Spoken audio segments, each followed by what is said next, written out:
베드로는 초대교회 교인들에게 우리 인생에는 마지막 순간이 있다라고 가르치고 있습니다. 무슨 말이냐면 우리가 아무리 요즘 장수하는 시대를 맞이해서 100세 이상 그렇게 사는 세상이라 할지라도 그러나 우리 인생은 언젠가는 끝이 나는 날이 있다라고 하는 것입니다. 이건 누구도 피할 수 없는 사실입니다. 그런데 여기 아주 중요한 문제가 하나 담겨져 있습니다.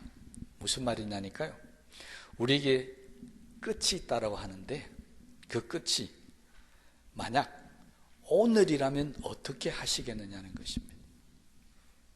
여러분, 우리의 인생이 오늘이 마지막이다. 그렇다면 우리가 지난 날을 돌아보면은 어떻게 살아왔든지 간에 오늘까지 살아있는 이 내 모습이 평생을 살아온 나의 모습이라는 겁니다. 다른 말로 하면 내가 오늘 이 내 모습 때문에 지난날 그렇게 고생하고 고통당하고 아둥바둥 힘들게 살아왔느냐? 정말 오늘 내 모습에 내가 만족을 하고 있습니까? 오늘 내가 이 세상을 떠나도 하나님 품으로 가도 내 이 모습 그대로 가도 후회가 없겠습니까? 베드로는 우리에게 이것을 경고하고 있습니다. 만약 오늘 이대로 내 삶이 맞춰지도 나는 조금도 부끄러움도 없고 또 후회도 없고 하나님 앞에 가도 나는 만족한다라고 생각한다면 별 문제가 없겠지만은 그러나 내 오늘 이 모습으로 하나님께 간다라고 할 때 좀 뭔가 바꾸고 싶다. 이 모습으로는 하나님 앞에 가기가 아직은 조금 부끄럽고 부족하다. 그렇게 느껴서 오늘부터는 좀 다르게 살았으면 좋겠다 하는 그런 마음이 생겼으면 참 좋겠습니다. 저는 가끔 우리 성도들 가운데나 또 다른 분들 속에서 의사로부터 당신은 앞으로 몇 개월밖에 살지 못합니다. 가망이 없습니다. 그런 이야기를 들은 사람들을 종종 만나게 됩니다. 그런데 그분들이 공통적으로 하는 이야기가 있습니다. 그거 뭐냐면 내가 이 병이 고침받고 아니면 하나님께서 나를 살려주셔서 새롭게 살 수 있는 기회가 주어진다면 나는 지난날처럼 오늘까지 살아온 것처럼 그렇게 살지 않고 정말 내가 하나님 앞에 부끄러움 없이 부족함 없이 바르게 한번 살아보겠습니다. 그런 말씀을 하는 것을 많이 듣고 있습니다. 내가 지금까지 삶이 아닌 새로운 인생이 주어진다면은 새롭게 살고 싶다는 것입니다. 그 말은 무슨 말이냐니까 지금까지 살아온 내 인생이 만족하지 못하다는 것이겠죠.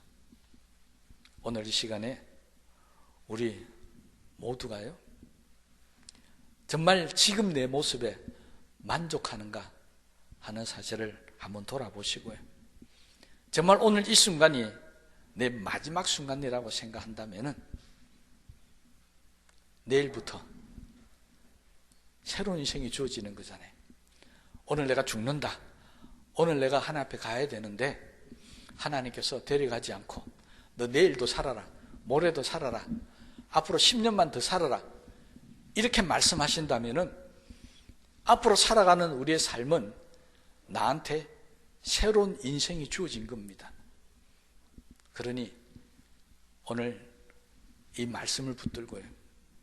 우리 내일부터는 내 인생이 새롭게 살아가는 인생이라고 한번 새로운 삶을 살아보게 되시기를 주님의 이름으로 축복합니다. 정말 내가 죽어가는 순간에 내가 새로운 인생을 한번 살아보겠다고 그렇게 말씀하지 마시고요. 오늘 내 인생은 끝났다. 지금까지 태어나서 지금까지 살아온 내 인생은 오늘로서 끝났고 내일부터는 하나님께서 나에게 주신 두 번째 인생, 새로운 인생이라고 생각하시고 우리 새롭게 한번 살아보자라고 하는 것입니다. 그렇다면 내일부터는 우리 인생이 달라질 것이고요. 내일부터는 정말 하나님께서 나에게 주신 두 번째 인생이 될 수 있을 줄로 분명히 믿습니다. 우리 모두들에게는 아직은 남은 때가 있습니다. 얼마나 남아있는지는 아무도 알지 못하지만은, 그러나 오늘이 내 인생이 마지막이라고 생각한다면 내일부터는 그 나머지 남은 인생이 10년이든 20년이든 우리는 제2의 인생, 지금까지 후회하며 살아왔던 인생이 아니라 우리는 새로운 인생을 살 기회가 주어졌다는 사실입니다. 베드로는 초대교회 교인들에게 그것을 말씀하고 있습니다. 지금까지 살아온 모든 인생 이제 여기서 끝내고 새롭게 시작하자는 것입니다. 새로운 인생을 살아보자는 것입니다. 그것이 3절 말씀입니다. 이방인의 뜻을 따라 행한 것은 지나간 때로 족하도다. 하나님의 사람들이 이방인의 때를 살았다는 것은 잘못 살았다는 것이잖아요. 하나님 말씀대로 살지 않고 자기 마음대로 살았다는 것입니다. 육체대로 살고 세상의 욕심대로 살고 물질을 따라 살고 후회될 삶을 살고 부족한 삶, 죄악된 삶을 살았지만 그 모든 것은 지나간 것으로 족하다. 그 말은 지금 이 시간 이전까지 끝내라고 하는 것입니다. 잘못된 삶은 여기서 끝내고 지금부터는 우리 모두가 새로운 삶을 살자는 것입니다. 베드로는 그 남은 육체의 때 지금부터 우리가 살아가야 될 새로운 삶을 2절에 이렇게 이야기하고 있습니다. 그 후로는 다시 사람의 정욕을 따르지 않고 하나님의 뜻을 따라 육체의 남은 때를 살게 하려 함이라. 육체의 남은 때를 어떻게 살아야 한다고요? 하나님의 뜻을 따라 살아가야 한다는 것입니다. 그것이 우리가 새로운 인생을 살아가는 목표고 방법이라는 것을 베드로는 제시하고 있습니다. 여러분, 이방인의 때를 살았던, 다른 말로 하면 세상에 파묻혀 살았던 우리의 삶은 하나님의 뜻을 따라 사는 삶이 아니었습니다. 내 마음대로 살았고 때로는 세상의 유혹이나 죄악 가운데 빠져 살았습니다. 그런데 이제는 남은 생에는, 이 남은 때는 제2의 인생이라고 생각하고 이제부터는 하나님의 뜻을 따라 살자는 것입니다. 베드로는 초대교인들에게 이것을 외쳤습니다. 지금까지는 어떻게 살았던지 간에 그거 다 떠나보내고 이제부터 누구의 뜻으로 살자고요? 하나님의 뜻을 따라 살자. 이것이 오늘 베드로가 강조했던 이야기입니다. 자, 그렇다면 우리가 남은 생에 하나님의 뜻대로 산다는 것이 어떤 것을 말합니까? 날마다 기도하고 예배드리고 전도하고 그렇게 하는 것이 하나님 뜻대로 사는 것입니까? 베드로는 초대교회 교인들에게 하나님의 뜻을 따라 사는 삶을 이야기하면서 8절에 이렇게 권면하고 있습니다. 새롭게 살려면, 앞으로 제2의 인생을 살려면 이렇게 한번 살아보라는 것입니다. 무엇보다도 어떻게 하라고요? 뜨겁게 사랑할지니. 왜 뜨겁게 사랑하라 했습니까? 사랑은 허다한 죄를 덮느니라. 그리고 이어서 9절에 한 가지 더 이야기하고 있습니다. 은혜를 맡은 선한 청지기 같이 서로 봉사하라. 베드로는 초대교회 교인들에게 제2의 인생, 새로운 삶을 살아갈 때 사랑과 봉사를 강조하고 있습니다.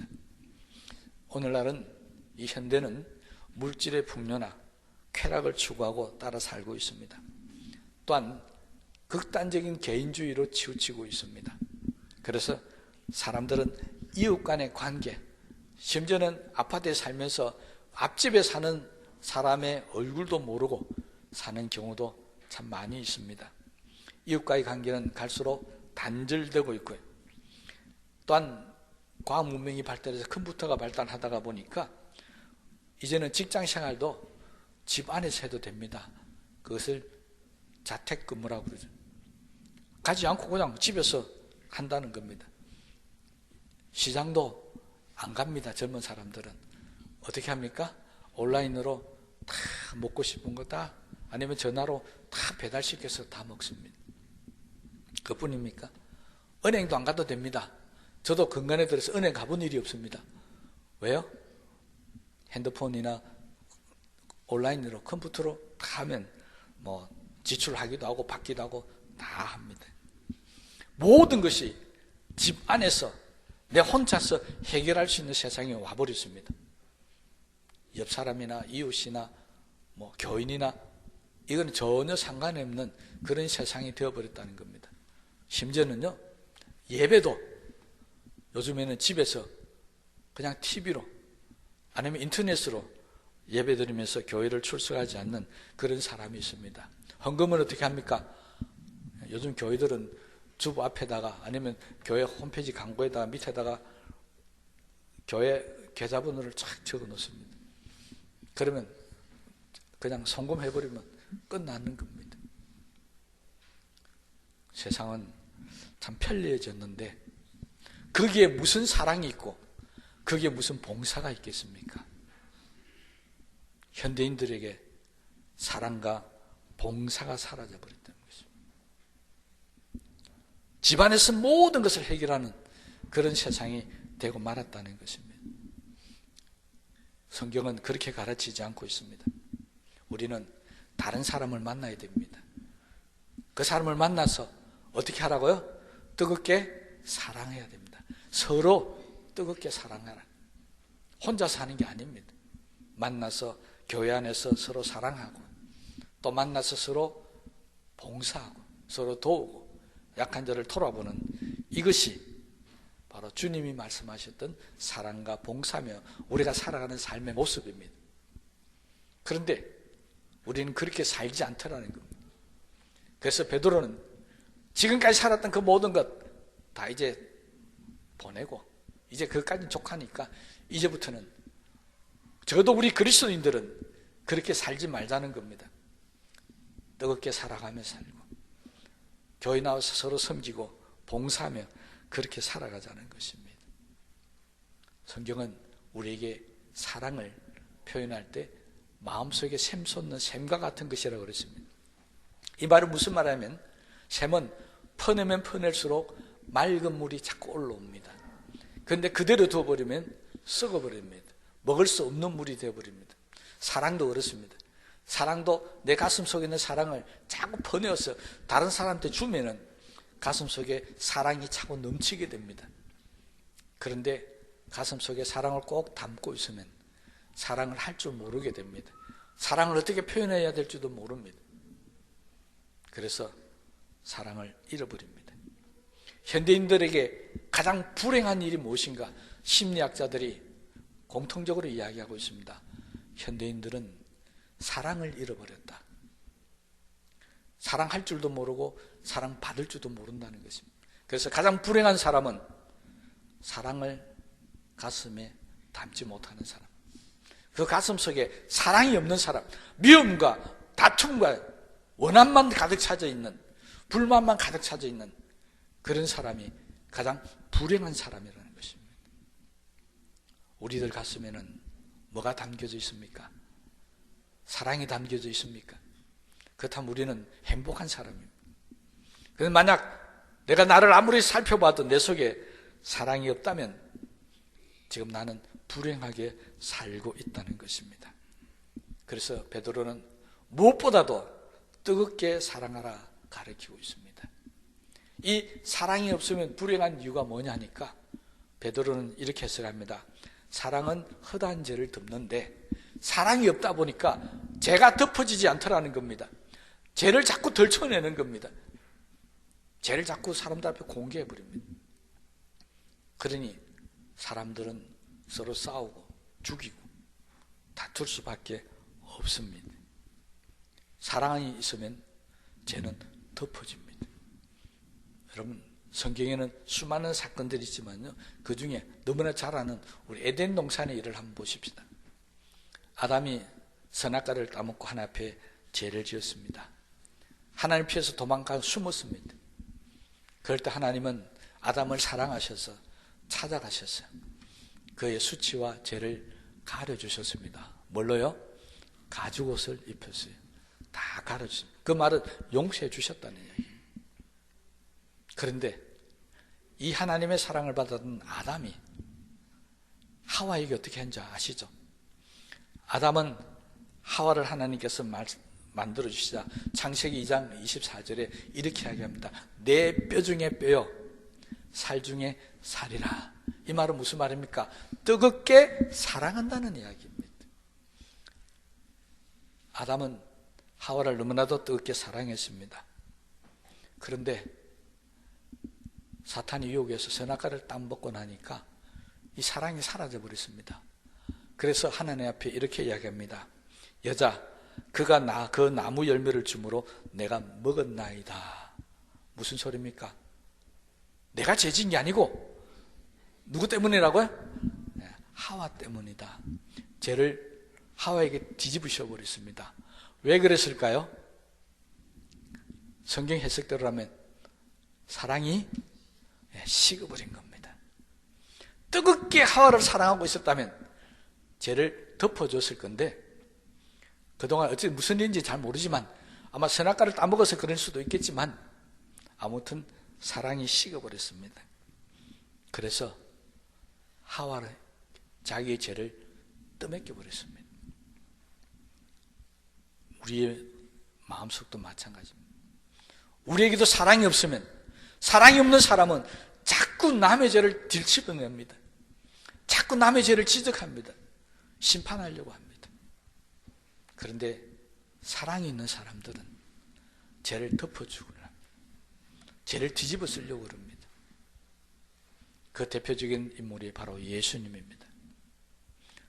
예수님은 하나님이 우리를 사랑하셔서 이 땅에 보내신 분입니다. 예수님도 우리를 사랑하셔서 우리의 모든 죄를 다 혼자 본인이 뒤집어 쓰시고 십자가에서 돌아가셨습니다. 돌아가시면서 마지막 십자가 위에서 기도조차도 이렇게 기도합니다. 아버지여, 저들의 죄를 용서하여 주시옵소서.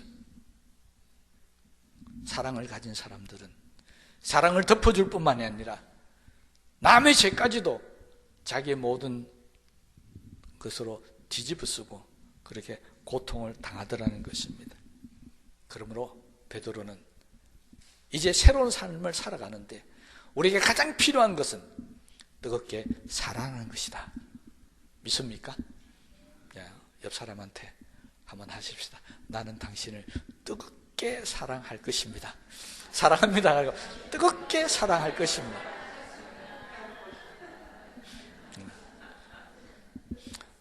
그 증거로 내가 앞으로 당신이 무슨 짓을 하든지 간에 다 덮어줄 겁니다.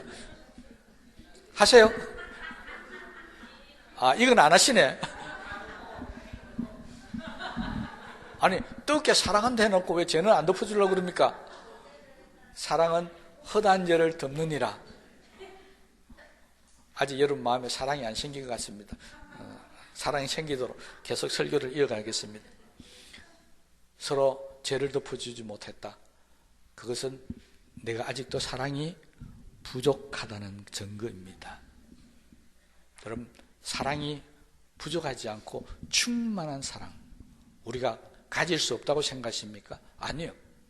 우리는 이미 다 가진 것을 경험했었습니다. 그것이 바로 자식에 대한 부모의 사랑입니다. 부모는 자식이 어떤 죄를 저질든 간에 다 덮어줍니다.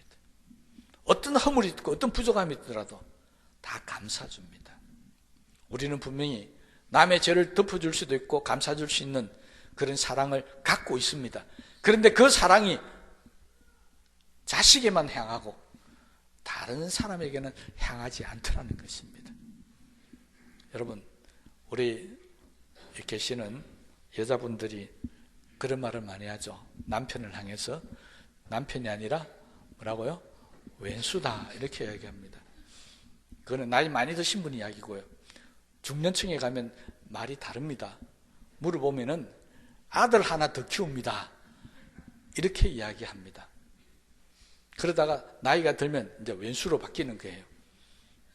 여러분, 중년 시절에 아들 하나 더 키운다 할 때는 어떤 마음을 했습니까? 사랑하는 마음으로 아들처럼 다 덮어줬다는 이야기입니다. 이제 노년에 들어가면서 그 사랑이 다 식어버렸습니다. 그러니까 이 아들이 원수가 되어버린 거예요. 그러니 덮어줄 수가 없죠. 여러분, 끝까지 아들 하나 더 키운다 생각하고 사랑을 가지고 사시면 가정이 행복해질 수 있습니다. 다른 사람도 마찬가지입니다. 다른 사람을 향해서도 아이고 저 사람은 애미이고 속썩인 거 보니까 할 수 없다. 내가 내 자식처럼 품어주고 키워야 되겠다. 그렇게 하시면 다 용서하고 흠을 덮어줄 수 있습니다. 자, 아까는 못했는데 지금 이제 다시 한번 합시다. 앞으로는 당신을 내 새끼처럼 잘 감싸주고 덮어주고 그렇게 살겠습니다. 한번 해줍시다. 이 사람한테.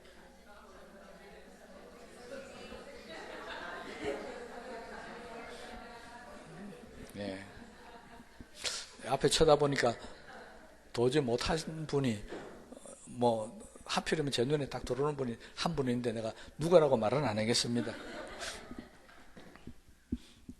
여러분, 우리에게 제2의 인생을 살 때 가장 필요한 것은 바로 사랑이었습니다. 그냥 사랑이 아니라 모든 사람들의 허다한 죄를 덮어줄 수 있는 그 사랑을 가지고 살면 두 번째 인생이 맞춰질 때 하나님 앞에 부끄러움 없고 부족함 없이 나는 정말 이제는 떳떳하게 하나님 앞에 갈 수 있다라고 말할 수 있는 인생이 된다는 것입니다. 이것이 바로 베드로의 이야기였습니다. 베드로는 이어서 7절에 또 이야기합니다. 우리의 인생의 마지막뿐만 아니라 만물의 마지막도 가까웠다고 이야기하고 있습니다. 이거 무슨 이야기입니까? 이 세상이 종말이 와서 이 세상이 끝날 날도 가까웠다는 것입니다. 내 인생이 남아있다 할지라도 예수님 오시면 우리의 인생은 끝납니다. 바로 예수님의 재림을 이야기하고 있습니다. 그러니 우리의 인생의 마지막도 있고 주님이 오셔서 이 만물의 마지막도 있는데 아직은 그때가 아니라는 것입니다. 얼마가 될지 모르지만 분명히 우리에게는 남은 인생의 때가 있습니다. 그 남은 때를 이제부터라도 좀 바르게 살아보자 하는 것이 베드로의 가르침입니다. 그러면 우리도 남은 때를 소중히 여기며 살아야 합니다. 이제부터는 정욕을 따라 살지 말고 세상 따라 살면서 방황하지 말고 육신적인 쾌락이나 소유, 이기적인 생각으로 살지 말고 부정적인 생각 살지 말고 남하고 다투고 싸우면서 살지 말고 제약 속에 살지 말고 그 모든 것 이제 다 버리고요. 오직 남은 때를 하나님의 뜻을 따라 사는 우리 모두가 되시기를 주님의 이름으로 축복합니다. 이제는 정말 부끄러운 일 하지 마십시다. 저는 요즘 대선 때가 되어 와서 후보들 막 중간에 선거운동하는 거 이렇게 보면요, 정말 나 부끄러운 말들이 많이 오가고 있습니다. 정말 부끄럽습니다. 우리나라 지도자가 되고 최고의 권력자가 되겠다는 사람들의 말하는 모습들, 행동하는 것들, 그 주변에 있는 사람들 정말 부끄러웠어요. 어디 가서 말도 못할 일들이 우리 눈에 펼쳐지고 있습니다. 거짓되고 다투고 싸우고 남을 허물하고 자기만 옳다 생각하고 자기만 주장하는 이런 것이 세상의 삶입니다. 그 속에 무슨 사랑이 있고 그 속에 무슨 남의 죄를 덮어주는 일들이 있겠습니까? 거듭 말씀드리지만 그들이 다 예수 믿는 사람들이라는 것이 너무나도 부끄럽고 수치스럽습니다. 저와 여러분만이라도 부끄럽게 살지 마십시다. 이제 좀 떳떳하게 사시고 자랑스럽게 사십시다. 여러분, 예수님이 부끄러운 분이십니까? 바울이 부끄러운 분입니까? 모세가 부끄러운 분입니까? 아브라함이 부끄러운 분입니까? 아니지 않습니까? 어떤 누구에게도 우리는 자랑할 수 있는 분들입니다. 여러분, 저는 우리 교인들이 제가 밖에 나가서 설교를 하거나 강의를 할 때 정말 자랑스럽게 말할 수 있는 그런 분들이 되었으면 참 좋겠습니다. 물론 그렇게 자랑스럽게 말하는 분들이 계십니다. 그러나 몇 분이 아니라 전부가 다 목사 입에서 자랑스러운 우리 교인들이라, 또 여러분들 입에서 우리 교인들은 다 자랑스럽다, 그렇게 말할 수 있는 날이 있으면 참 좋겠습니다. 바르게 사십시다. 당당하게 사십시다. 그래서 우리가 하나님 은혜에 감사하고 정말 하나님의 열심으로 충성을 다하고 이제 내 남은 때를 하나님을 기쁘시게 하는 그런 모습으로 살았어요. 정말 앞으로 남은 인생은 어떤 누가 보더라도 아니 우리 자신에게 나에게 부끄럼 없이 당당하게 살아가는 그런 저와 여러분들 되시기를 주님의 이름으로 축복합니다. 우리 말씀을 생각하시면서 기도하십시다.